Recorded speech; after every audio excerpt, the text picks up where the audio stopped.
Hello, good afternoon. For today's video, tayo po ay magluluto ng pigar-pigar ng Pangasinan.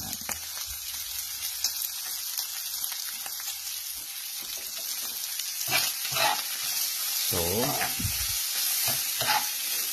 isusutay ko muna yung sibuyas, bawang at saka yung beef.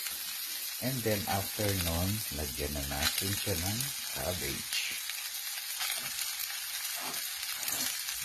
Ayoko kasi yung medyo, ayoko yung binababad siya sa mantika, which is hindi naman healthy yung ganon. So, tsaka gusto ko maging crunchy ang ating pigar-pigar.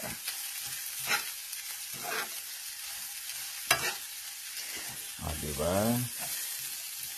Kasi yung original piniprito at babad sa mantika. So, dapat kapag ikaw ang kumain ng pigar-pigar, ay healthy dapat. Hindi yung mamantika. So, ito yung fats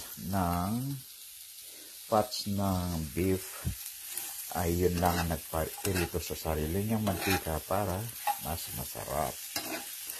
And then, yung excess ng konting mantika, yun naman po ang mag-fry din dun sa ating cabbage. Ang bango. Grabe. So, this is my versions of pigar-pigar. Healthy version. Because hindi ko binababad sa mantika. And then, masarap nito. Mainit na rice, patis, at saka squeeze mo siya ng lemon. Napakasarap nitong pigar-pigar.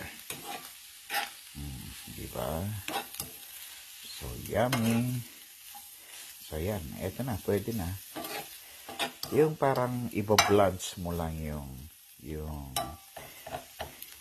repolyo para crunchy. Yun ang masarap. Yun ang original na pigar-pigar. Ayan.